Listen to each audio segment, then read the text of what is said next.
Well, are you ready to get into YAH's Word today? I am as well. I want to invite you to open your Bibles with me to 2 Thessalonians chapter 2, and we're going to begin with verse 1 in just a moment. And I have entitled this message today, Has the Day of YAH Already Come? So we're going to get right into the verses, and you'll begin to understand the title in just a moment. Verse 1, As to the coming of our Master Yeshua Messiah and our gathering together to Him. So this is the context of this entire passage, the coming of our Master Yeshua Messiah and our gathering together to Him. It says, We ask you, brothers, not to become easily unsettled in mind or troubled, either by spirit, a deceptive spirit, or by word, a teaching that someone brought or something someone said, or by letter, as if from us, a forgery, as if the day of YAH has come. In other words, this is Sha'ul or Paul telling the brothers not to become easily unsettled in mind or troubled, as if the day of YAH had already come. And so this was a dynamic that was at work in Sha'ul's day. There were those who were troubled in mind and unsettled because they thought that the day of YAH had already come. There were deceptive spirits putting thoughts in people's minds. There were people bringing teachings and things that were being said.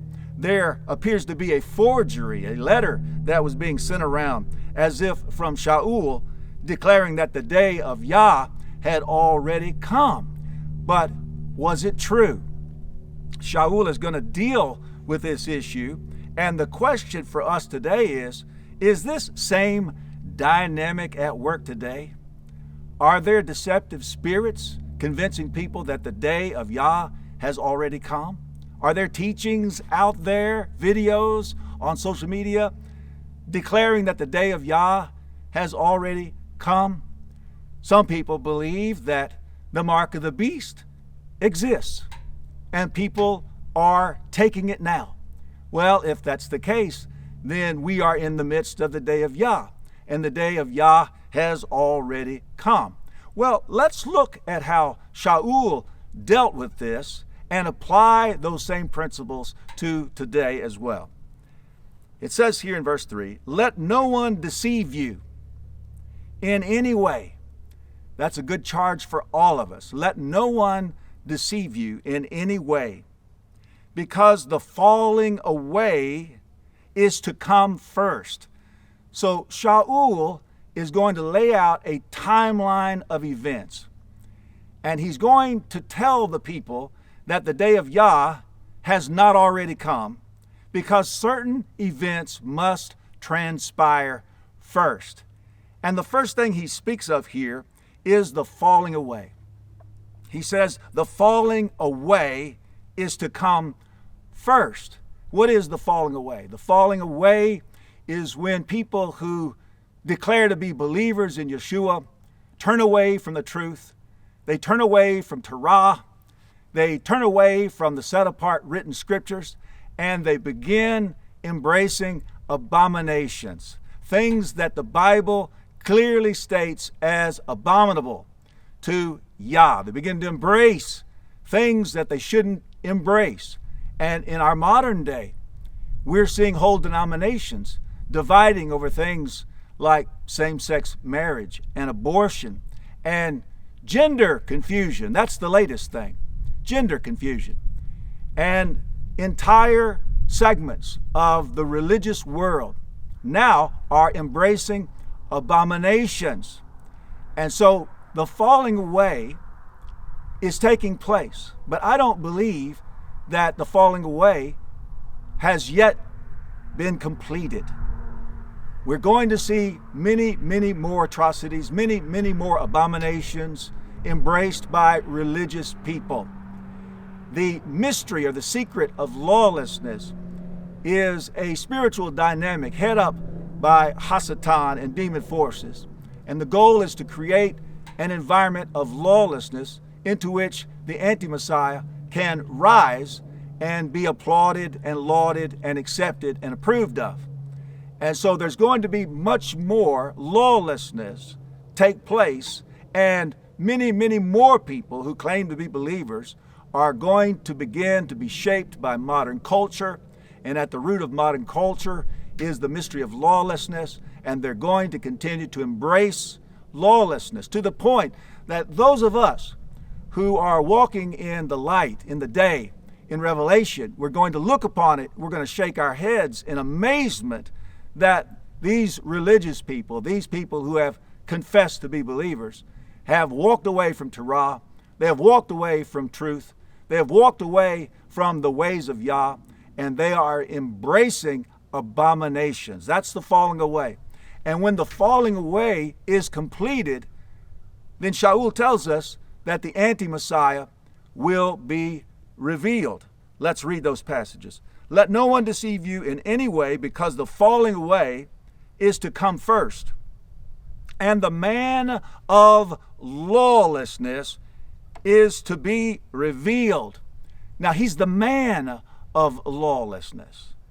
There are those who believe the anti-Messiah is a spirit that comes to live in the hearts of people. But the scripture says the anti-Messiah is a man of lawlessness. Yes, the anti-Messiah is filled with the spirit of Hasatan, but he is a real flesh and blood man. He is the man of lawlessness, and he is going to be revealed. That means he's going to be seen. You're going to be able to see him with your natural eyes. It says the son of destruction. So the man of lawlessness, the son of destruction. These are phrases that you would use to describe a living human being, not just a spirit. Goes on to say in verse 4, who opposes and exalts himself above all that is called Elohim.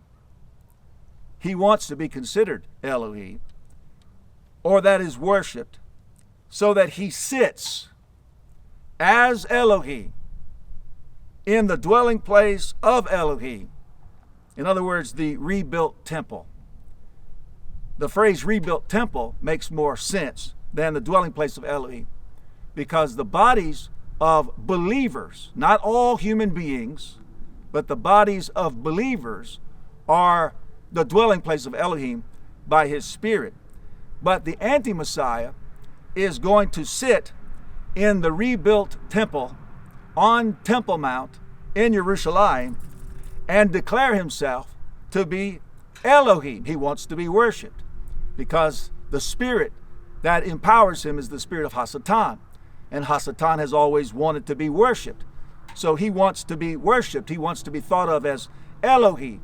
So if you want to declare yourself as Elohim, where are you going to go? What piece of property on the earth has the significance and the influence to cause people to believe that you are Elohim? Where are you going to go to declare yourself Elohim? You're going to Temple Mount. And you're going to go into the rebuilt temple, and you're going to declare yourself as Elohim. And that's exactly what Sha'ul is saying here. Let me read it again. Who opposes and exalts himself above all that is called Elohim, or that is worshipped, so that he sits as Elohim in the dwelling place or in the temple of Elohim, showing himself that he is Elohim. So this translation that I'm using doesn't have the most appropriate translation there for temple. So we're just going to say temple, the temple of Elohim, showing himself that he is Elohim.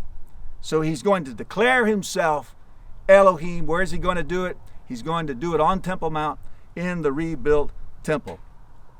Sha'ul says, do you not remember that I told you this while I was still with you?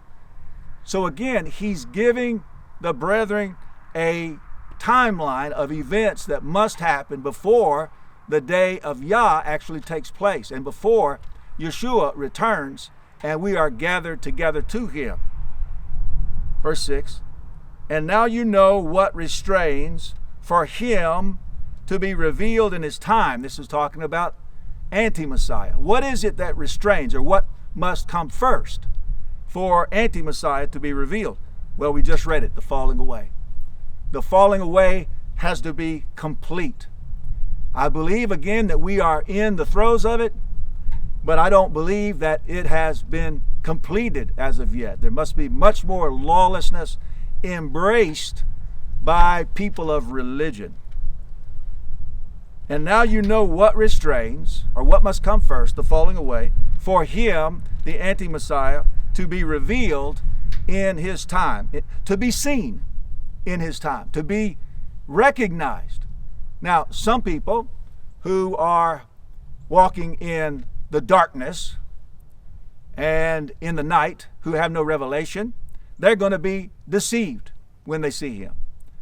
And they're going to see him as a great problem solver. They're going to see him, many of them, as Mashiach or Messiah. And some are going to be deceived to see him as Elohim. But we who are walking in the day, we who are walking in revelation, we who have by YAH, his Spirit, informing us and leading us, we're going to see him for who he is, and he is anti-Messiah. It says, for the secret of lawlessness is already at work. So this is Sha'ul speaking concerning his day, that this dynamic, headed up by Hasatan and demon forces, is already at work, creating an environment of lawlessness. Well, that was 2,000 years ago. And so there's a lot more lawlessness at work even today. It says, only until he who now restrains, the he who now restrains is speaking of anti-Messiah. And what does anti-Messiah now restrain? He restrains the coming of Messiah. Messiah is not going to come until anti-Messiah is revealed. And so the he who restrains here is anti-Messiah. The anti-Messiah is restraining the coming of Messiah. It says, only until he who now restrains comes out of the midst of the people, comes out of the masses. We're going to read about that in Revelation 13 in just a moment. And then the lawless one, speaking of a man, shall be revealed. When he comes out of the midst of the people, when he comes out of the masses of the people, he shall be revealed, or he shall be known, he shall be seen. Whom the master, speaking of Yeshua, shall consume with the spirit of his mouth, the spirit of the breath of his mouth, the word that comes out of his mouth. So the anti-Messiah must be on the scene before Messiah comes. And when Messiah does come, he's going to consume anti-Messiah with the word that comes out of his mouth and bring to naught with the manifestation of his coming. So when Messiah comes, he's going to bring anti-Messiah to naught. And so before Yeshua returns and before we are gathered together to him, anti-Messiah must be on the scene. Now go with me, if you will, over to Daniel chapter 9, and we're going to read verse 27. So before the mark of the beast, there must be the falling away. Before the mark of the beast, there must be the revelation of anti-Messiah. Now we're going to see something that anti-Messiah is going to do as well, and we can put that on the timeline of events that must take place before the mark of the beast. Verse 27, and he shall confirm a covenant with many for 1 week, a 7-year covenant. This is speaking of anti-Messiah is going to establish a 7-year covenant. It appears it's going to be between Israel and the Muslims who control Temple Mount and by extension all the Muslim world. And it's going to be a covenant of peace, which is going to allow the Jews to rebuild their temple and to start up the daily sacrifices. Again, the rebuilt temple does not mean that believers' bodies are no longer the dwelling place of Yah by His Spirit. It just means the Jews are going to be allowed to build a building on Temple Mount, a temple building on Temple Mount. And they're going to be allowed to start up their daily sacrifices, their morning and evening sacrifices. And so before the mark of the beast, we have to see the revelation of Anti-Messiah. We will see the 7-year covenant, and we will see the rebuilt temple. We will see the Jews, the religious Jews, starting up their daily sacrifices, the morning and the evening sacrifices.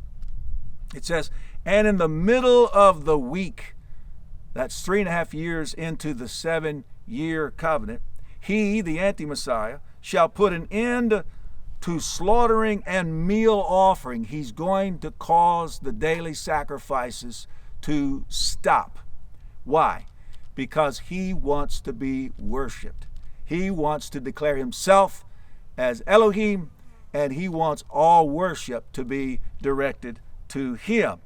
It says, and on the wing of abominations he shall lay waste, even until the complete end, and that which is decreed is poured out on the one who lays waste. This is no doubt talking about the Anti-Messiah. I have heard some people say that the one who confirms the covenant is the Messiah. Well, the Messiah does not operate on the wing of abominations. He does not operate on the wing of abominations to lay waste. It says, even until the complete end, and that which is decreed is poured out on the one who lays waste. This is not talking about Messiah. This is talking about the Anti-Messiah. So these things must come first before the day of Yah and before Yeshua returns.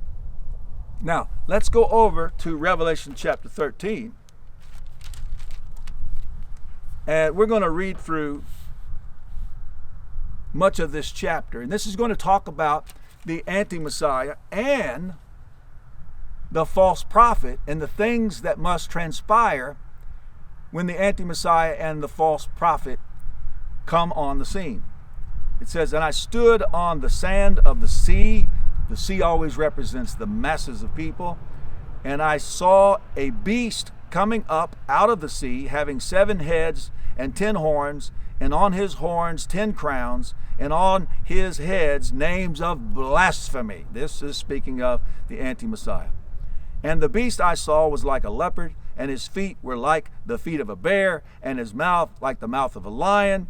And the dragon, Hasatan, gave him his power and his throne and great authority. Well, Yeshua was a man filled with the spirit of Elohim. He had the power of attorney from Elohim to do the works of Elohim, to do the will of Elohim, to speak the words of Elohim. He was empowered by Elohim. Now, the antithesis of Messiah is the Anti-Messiah, and he's a man empowered by Hasatan, and he's given power and his throne and great authority by Hasatan. And I saw one of his heads as having been slain to death, and his deadly wound was healed. And so it appears that the Anti-Messiah is going to be assassinated. He's going to receive a mortal wound, a deadly wound.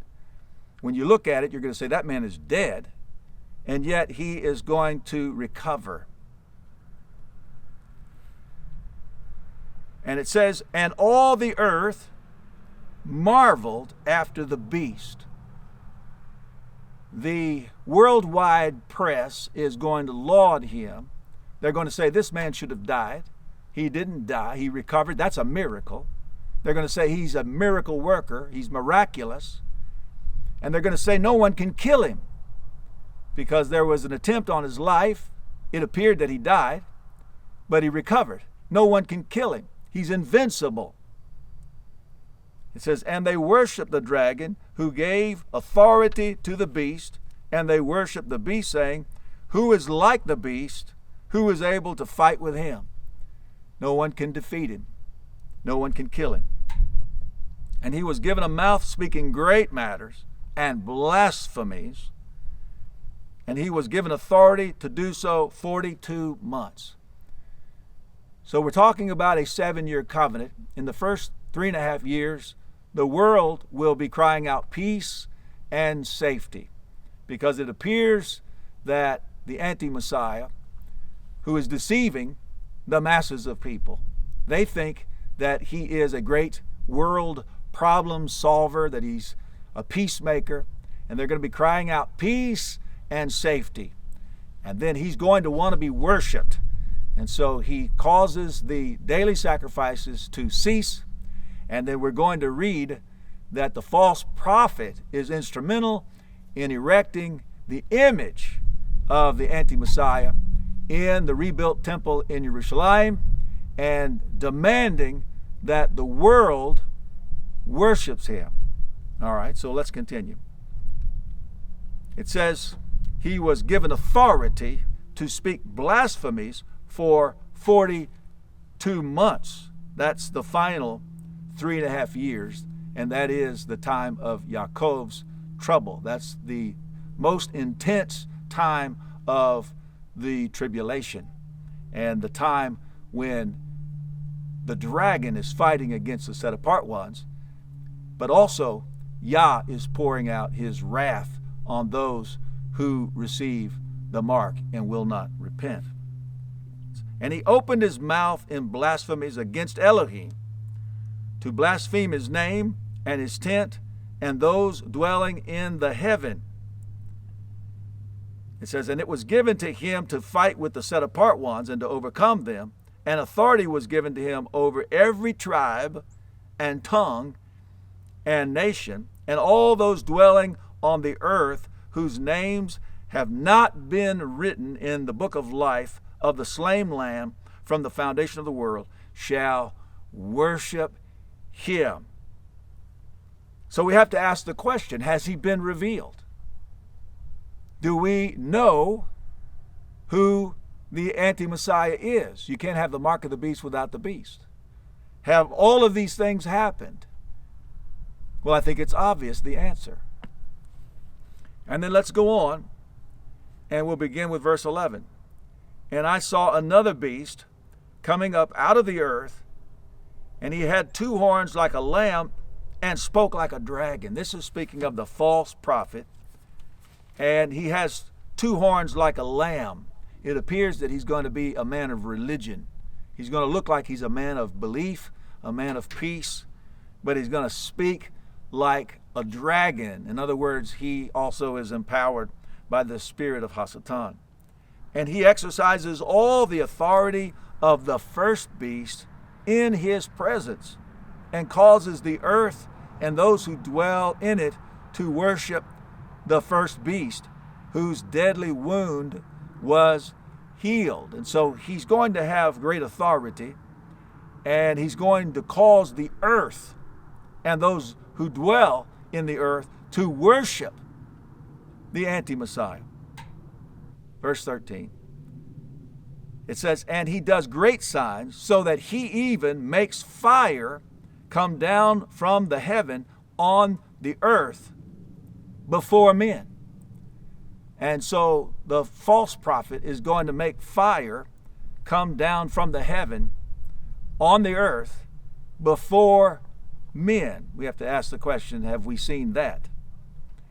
And he leads astray those dwelling on the earth because of those signs which he was given to do before the beast, saying to those dwelling on the earth to make an image to the beast, who was wounded by the sword, yet lived. And so this is another man. He is the false prophet of the anti-Messiah. He has authority and power. He's doing lying signs and wonders. He's calling down fire from heaven onto the earth before men, it appears to be. And he is causing all upon the earth, except for those of us who believe, and those of us who have the Spirit of YAH, and those of us who walk in revelation of truth. He's causing all of the world to worship the beast, the anti-Messiah. And he is instrumental in erecting an image of the beast in the rebuilt temple in Jerusalem. Verse 15, and there was given to him to give spirit to the image of the beast, to make the image appear to be alive, that the image of the beast should both speak and cause to be killed as many as would not worship the image of the beast. And so this is a real image, and this image is made to be able to speak and even to cause to be killed those who would not worship the image of the beast. So we have to ask the question, have these things happened?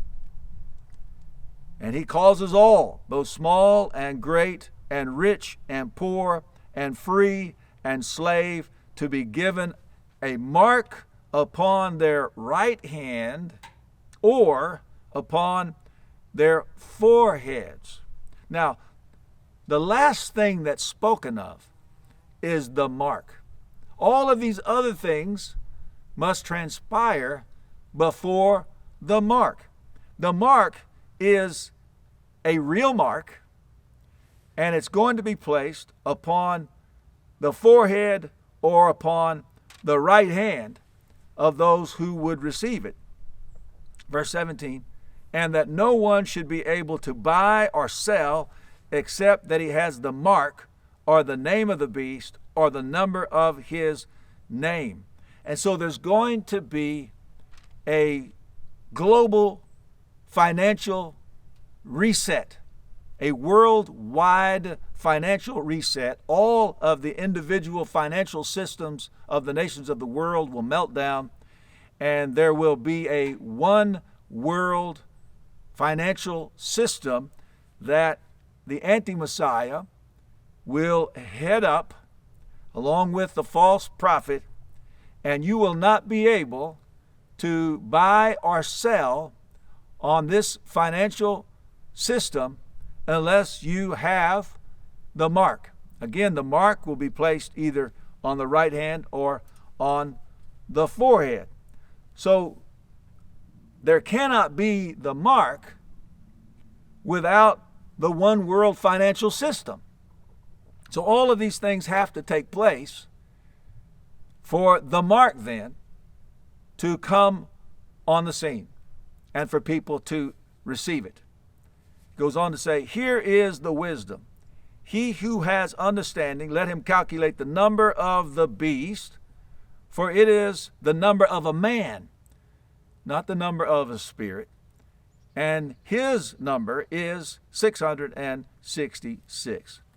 And so Sha'ul, in his day, set the people at ease, saying, don't be troubled in mind or distressed over this thought that the day of YAH had already come. He said, don't listen to deceptive spirits. Don't listen to false teachings going around or something that someone has said. Don't take as legitimate a forged letter as if I said the day of YAH had already come. Because certain things have to take place first.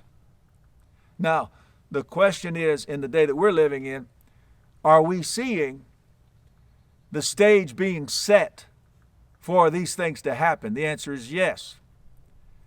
We're seeing the controllers wanting to gain more control with all of these mandates and saying, you can't even keep your job unless you do what we say that you must do.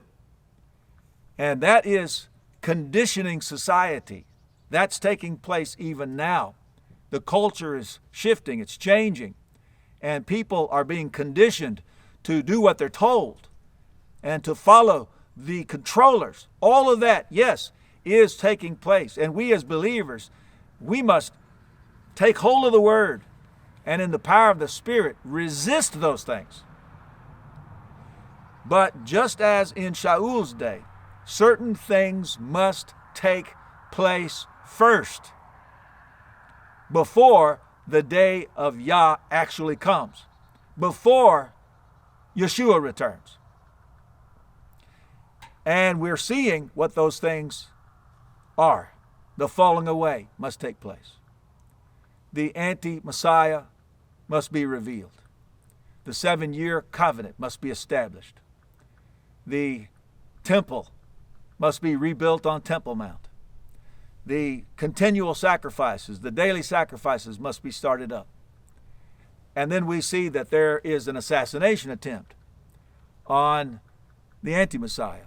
And he receives a mortal wound, but he recovers. And all of the world lauds him as a miracle worker, as invincible. And then he wants to be worshiped, so he stops those sacrifices. And his image is established or erected in the rebuilt temple in Jerusalem. And the false prophet comes on the scene. And he has authority and power, and he does lying signs and wonders. And he demands that the anti-Messiah is worshiped by all people. And we see then the worship of the image. And we see that the image will be given the power to speak. And that people who don't worship the image, many of them will be killed. And then we see the mark of the beast. And it is a number. It is an identification of some sort. And it's placed in the forehead or on the right hand. And you will not be able to buy or sell in the worldwide financial system headed up by the anti-Messiah unless you take that mark. And so when you think of all of those things that have to take place, and you look at the day that we're in, yes, we see the stage is being set. The stage is truly being set. The falling away is happening. It hasn't yet been completed, and these other events have not yet taken place. So, like in the day of Sha'ul, we say, do not be easily troubled in mind or distressed over this matter of whether the day of YAH has already come. But be sober, be vigilant, keep your eyes open, stay filled with YAH's Spirit, stay in the word of truth, and when that day does come, as Yeshua said, he who endures to the end shall be saved. Hallelujah.